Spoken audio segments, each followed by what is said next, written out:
पाठ 9 ओणम बहार। पाठ प्रवेश। त्योहार अपने साथ खुशी, समृद्धि तथा आनंद की बहार लेकर आते हैं। जहाँ तक ओणम की बात है तो यह केरल का महत्वपूर्ण त्योहार है। यह श्रावण मास में मनाया जाता है। फसल कटते ही यह त्योहार शुरू हो जाता है। लोग एक दूसरे के साथ आनंद पूर्वक मिलजुल कर खुशियां बांटते हैं। इस त्योहार की सबसे बड़ी विशेषता यह है कि इस दिन लोग अपने अपने घरों में भगवान विष्णु की पूजा अनिवार्य रूप से करते हैं। लक्ष्मी हिमांशु और मुग्धा की देखभाल करती है। इस बार जब वह केरल से लौटी तो दोनों बच्चे उसे कामकाज करने ही नहीं दे रहे थे।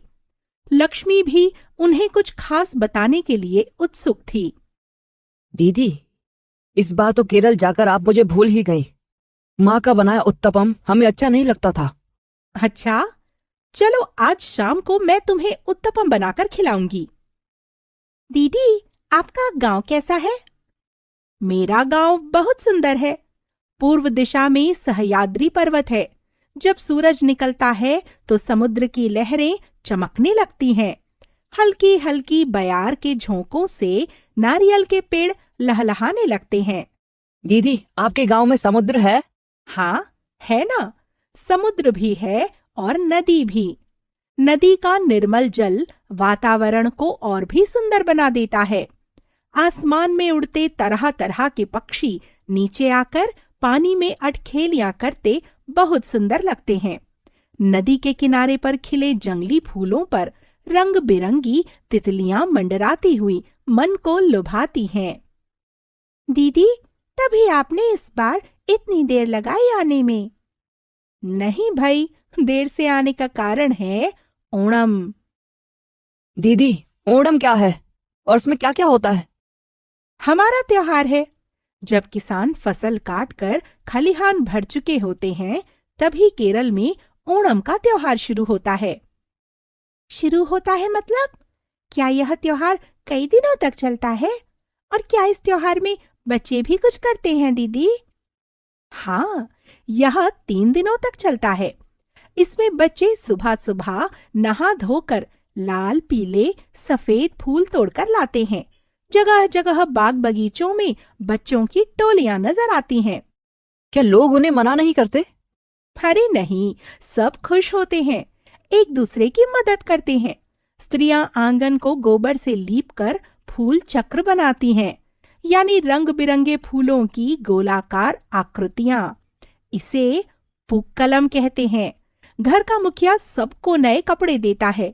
नए कपड़े पहनकर भगवान विष्णु और महाबली की मूर्तियों को आंगन में चावल के आटे और नन्हे नन्हे सफेद द्रोण पुष्पों से सजाते हैं। दीदी, महाबली कौन? अरे, तुम्हें उस दिन दादी ने विष्णु के वामन अवतार की कथा सुनाई थी ना? उसमें राजा महाबली, तुम्हें याद नहीं? हाँ, याद आया। वामन रूप में भगवान विष्णु ने 2 पग में स्वर्ग, पृथ्वी और पाताल को नाप लिया था, तो तीसरा पग रखने के लिए राजा महाबली ने अपना सर झुका दिया था। हाँ, वही महाबली। भगवान विष्णु ने उन्हें वर्ष में एक बार आकर अपनी प्रजा से मिलने का वरदान दिया था। क्या वे सचमुच आते थे? लोगों की मान्यता है कि महाबली अपनी प्रजा को देखने के लिए जरूर आते हैं। इसलिए उनके स्वागत में सभी लोग ओणम बड़ी धूमधाम से मनाते हैं। ओणम का दूसरा दिन सर्वाधिक महत्वपूर्ण होता है। इसे तिरुओणम कहते हैं। तिरुओणम पारिवारिक मिलन, पारस्परिक प्रेम और सहयोग का पर्व है। दीदी, तब तो घर में खूब पकवान बनते होंगे। हाँ, ओणम के भोज में चावल, सब्जियां, सांभर, पचड़ी, खीर, पापड़ और कई प्रकार के स्वादिष्ट फल होते हैं। लोग मिलजुल कर प्रीति भोज आयोजित करते हैं। और क्या क्या करते हैं दीदी? प्रीति भोज के बाद अपनी अपनी रुचि के अनुसार खेल कूद, कविता प्रसंग, संगीत तथा नृत्य आदि में हिस्सा लेते हैं।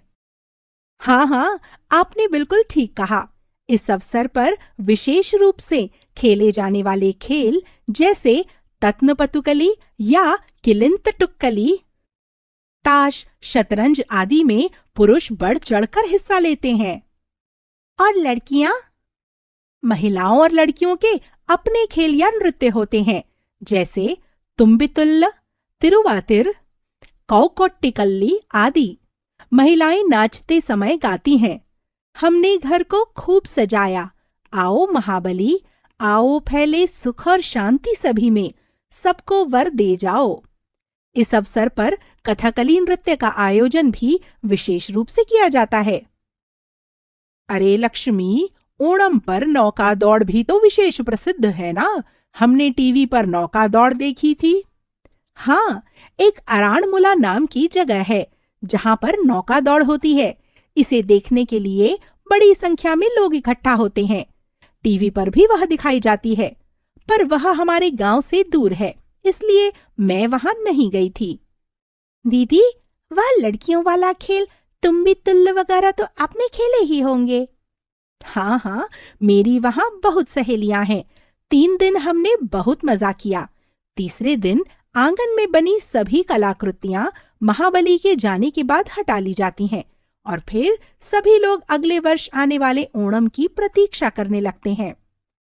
चलो, अब तुम दोनों भी उठकर स्कूल का कुछ काम कर लो। ठीक है, चलो। एक साथ